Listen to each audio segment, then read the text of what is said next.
নমস্কাৰ। এই মুহূৰ্তত আপোনালোকে দেখিব পাৰিছে ইমান মানুহৰ ভিৰ। আচলতে এই মানুহৰ ভিৰ কিহৰ কাৰণে? সো বন্ধুসকল, আজি আপুনি দেখিব পাৰিছে এই পিছফালে এটা ঠাই আছে, যে ঠাইটো বৰ্তমান তেজপুৰ জাহাজডোবাত অৱস্থিত হয়। আৰু এই জাহাজডোবা কিয় হয় আৰু এইটো ইতিহাস আজি আমি উলিয়াব চেষ্টা কৰিম।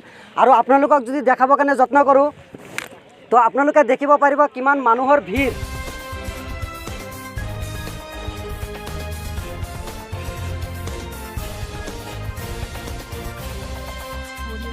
আপোনালোকক দেখাবৰ কাৰণে যত্ন কৰিম যে পিছফালে যোনটো ঠাই দেখা পাইছে, সেই ঠাইটো বহুত ওখ ঠাই। আচলতে এই ৰাস্তাটো দেখা পাইছে, এই ৰাস্তাত থাকি আচলতে এইটো বহুত ওখ হয়। আৰু এইটো কিয় ইমান ওখ হৈছে সেই বিষয়ে আপোনালোকক জনাম। সব পোনে পোনে যাব চেষ্টা কৰিম আমাৰ এই মুৰব্বীৰ ওচৰত। আৰু এই মুৰব্বীক দেখা পাইছে, চ' এই বিষয়ে আপুনি কি ক'ব যে ইমান ডাঙৰ এটা মানে ইয়াত জাহাজৰ আকৃতি হয় আৰু আমি দেখাই পাওঁ। চ' এইটো বিষয়ে আপুনি কি ক'ব? এইটো জাহাজী হয়। আমাৰ ককাহঁতে কৈছে 300 বছৰ আগতে এখন নদী আছিলে, জাহাজ চলিছিলে, জাহাজটো ডুবিছে। ককাহঁতে কৈছে জাহাজ ডুবিছে, আমাৰ দেউতাহঁতে কৈছে জাহাজ ডুবিছে, আমিও কৈ আছোঁ জাহাজ ডুবিছে। আচলতে এই জাহাজটো ডুবিছিলে কেনেকুৱা সেইটো কিবা এইটো দেখাততো আমি দেখাত নাই, দেখা মানুহটো নাই এতিয়া। এতিয়া 300-400 বছৰৰ আগৰ কথা।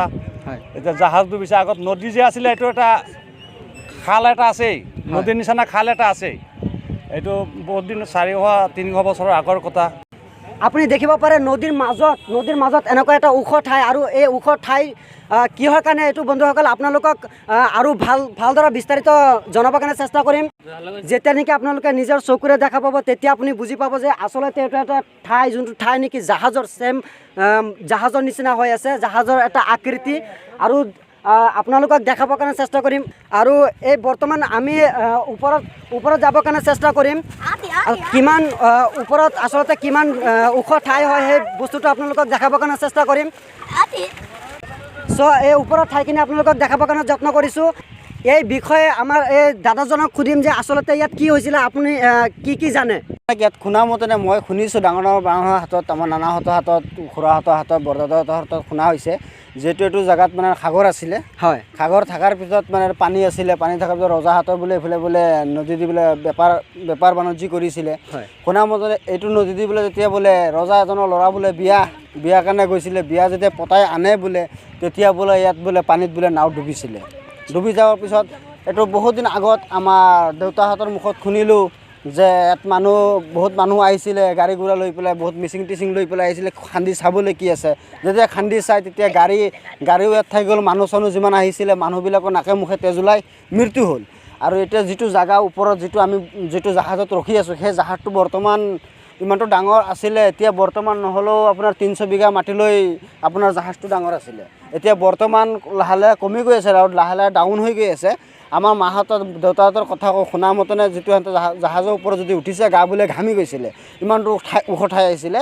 এতিয়া বৰ্তমান লাহে লাহে দাবি গৈ আছে। দাবি যোৱাৰ পিছত এতিয়া বৰ্তমান 2 বিঘা মাটি লৈ পেলাই অলপ ওখ হৈ আছে, ৰাস্তাতকৈ অলপ ওখ হৈ আছে বৰ্তমান।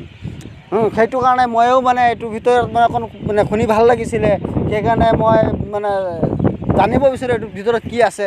যদি চৰকাৰে এইটো তদন্ত লৈ পেলাই যদি ইয়াৰ ভিতৰৰ কথা ওলাব পাৰে, আমাৰো ভাল হ'ব।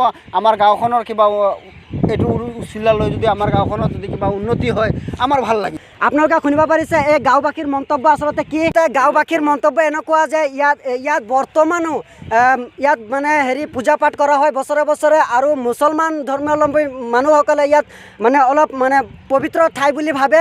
আৰু আচলতে যি ঠাইত মই ৰখি আছোঁ, এই ঠাই আপুনি দেখিবৰ কাৰণে যে আচৰিত লাগে। ঠাইত বৰ্তমান আপুনি যদি দূৰৰ পৰা দেখে তেনেহ'লে এটা পানী জাহাজ, আচলতে পানী জাহাজৰ এটা আকৃতি। আচলতে এইটো কেনেকুৱা হ'ল, আচলতে আপোনালোকে গাঁওবাসীৰ মন্তব্য নিশ্চয় শুনিব পাৰিছে। আৰু যদি আপোনালোকে এই ভিডিঅ'টোত ছাপোৰ্ট কৰে, এই ভিডিঅ'টোত যদি আপোনালোকে আৰু কিবা জানিব বিচাৰে, তেতিয়াহ'লে আমি নেক্সট পাৰ্ট আপোনালোকলৈ আগবঢ়াম। আৰু আজি এই ভিডিঅ'টো ইয়াতে সামৰিছোঁ।